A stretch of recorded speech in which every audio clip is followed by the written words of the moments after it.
Genosida dan Tuhan yang tak bermoral. Yuk kita bahas.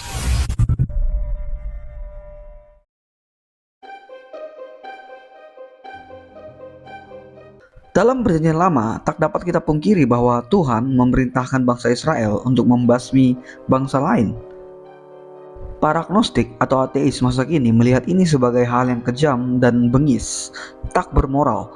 Tuhan yang katanya maha adil dan kasih malah menyuruh manusia membasmi manusia lain. Dan ini pun menjadi satu alasan yang kuat bagi mereka untuk tidak mempercayai keberadaan Tuhan, apalagi yang maha adil dan kasih. Kalaupun Tuhan ada, maka dia amat kejam dan bengis. Dia diktator ilahi, moral monster. Jadi apakah Tuhan memang moral monster? Apa yang harus kita pahami? Kita akan bahas di video kali ini. Di perjanjian lama yang diperangi oleh bangsa Israel adalah bangsa Kanaan. Untuk mengawali ini, kita harus tahu siapa orang Kanaan ini. Mereka bukan satu bangsa, melainkan beberapa kelompok masyarakat yang mendiami tanah Kanaan, daerah Kanaan. Mereka terdiri dari beberapa suku seperti orang Amori, Het, Yebusi, Amon, dan yang lain. Data Alkitab menunjukkan bahwa orang Kanaan adalah amat sangat bengis dan mencintai kejahatan. Mereka melakukan segala kejahatan yang di luar nalar. Mereka incest, homoseksual, bahkan rutin membakar anaknya sendiri untuk dipersembahkan kepada salah satu dewa mereka, Molok, dan kejahatan-kejahatan yang lain. Oke, kita masuk ke topik utamanya. Untuk jawaban kenapa Tuhan memerintahkan genosida, sebenarnya sudah disinggung tadi. Mereka adalah bangsa yang amat sangat bengis dan tak bermoral. Tuhan memutuskan untuk menghukum mereka karena kejahatan itu. Dan karena jika tidak dihukum, mereka akan semakin banyak dan semakin merusak generasi manusia. Selain itu, mereka menyembah berhala, dan Tuhan tahu mereka akan membawa orang lain untuk menyembah dewa mereka itu. Dan itu harus dihindari, agar dunia dan manusia tidak semakin banyak yang rusak parah dan menyembah berhala. Tapi Tuhan bukan tanpa peringatan atau belas kasih. Catatan dari Kejadian 15 ayat 16, Tuhan memberi mereka waktu selama 400 tahun untuk berubah. Tapi nyatanya tidak. Sebenarnya tanpa diberi waktu pun, Tuhan punya hak untuk menghukum mereka. Tapi Tuhan tetap memberi waktu yang sama sekali tidak sebentar. Jadi saat mereka tetap tidak berubah dan malah makin menjadi-jadi, tentu Tuhan berhak memberi penghakiman kepada mereka. Karena kejahatan mereka sudah amat parah dan merugikan mereka, manusia lain, bahkan generasi yang akan datang. Kita dapat lebih memahami ini dengan analogi seperti ini. Jika ada kumpulan teroris besar meneror kota kita, membunuh puluhan orang, membom berbagai lokasi, menyandra perempuan dan anak-anak, lalu aparat militer kita dengan semua alat, artileri, kendaraan perang, senjata, dan yang lain, mereka punya kekuatan untuk memerangi teroris itu sampai mati. Pertanyaannya, layak dan haruskah militer kita memerangi teroris itu? Kalau ya, bukankah itu membunuh manusia?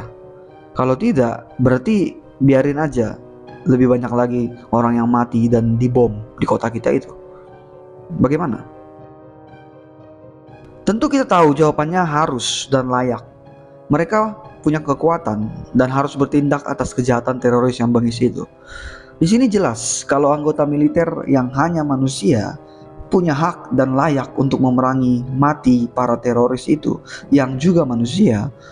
Jadi sama-sama manusia tapi layak dan harus memerangi mereka sampai mati.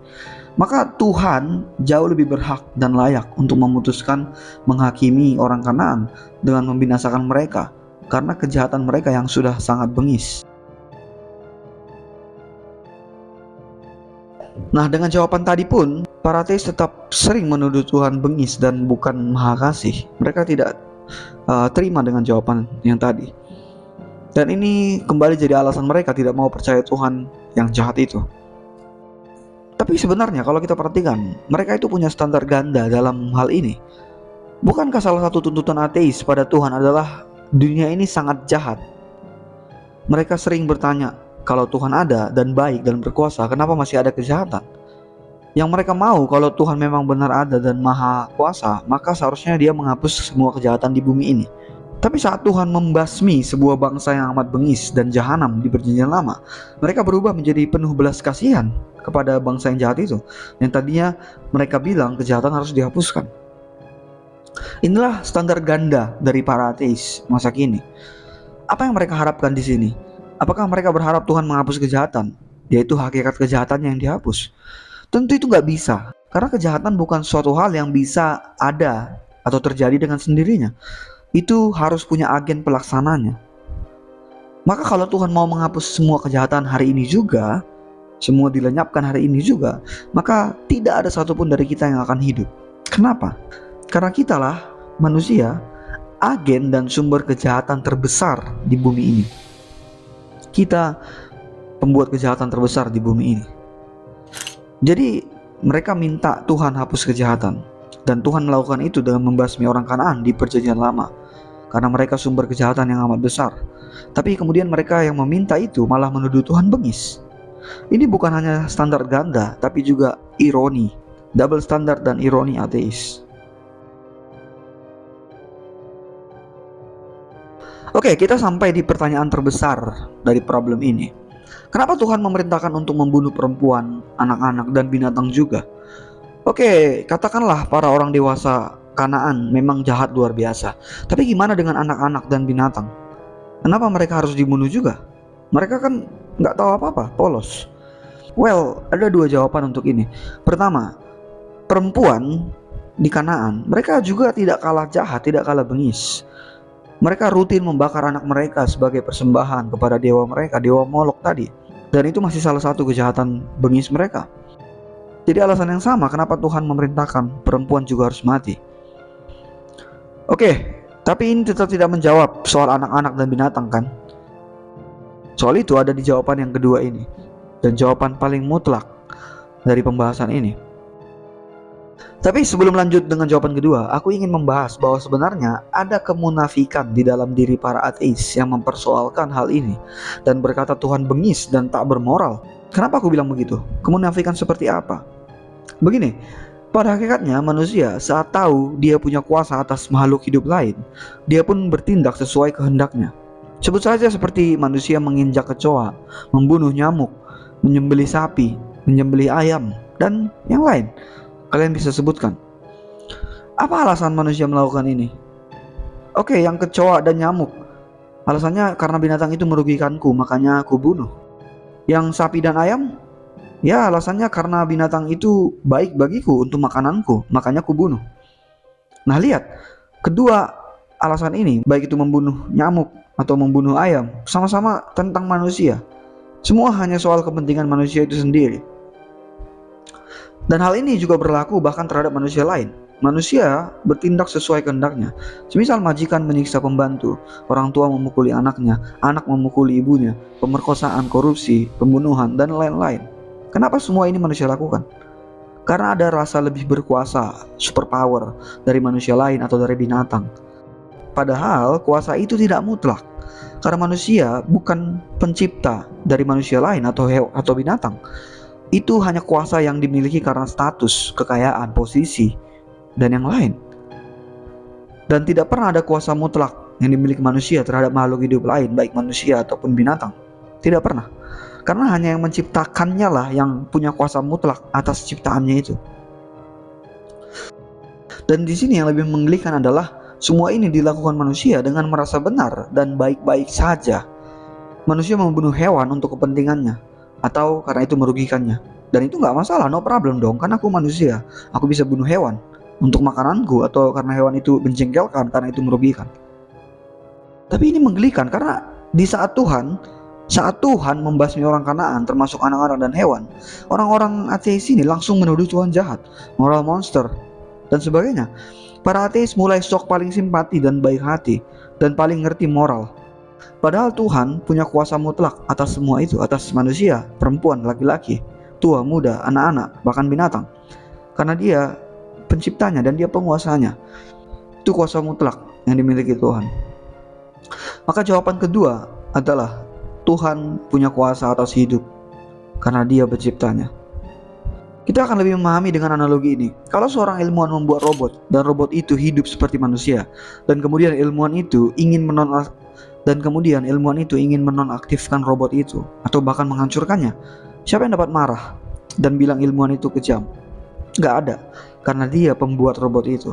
Atau let's say ilmuwan itu memerintahkan robot yang satu untuk menghancurkan robot yang lain. Siapa yang dapat melarang? Sekali lagi, no one, karena dia pembuatnya.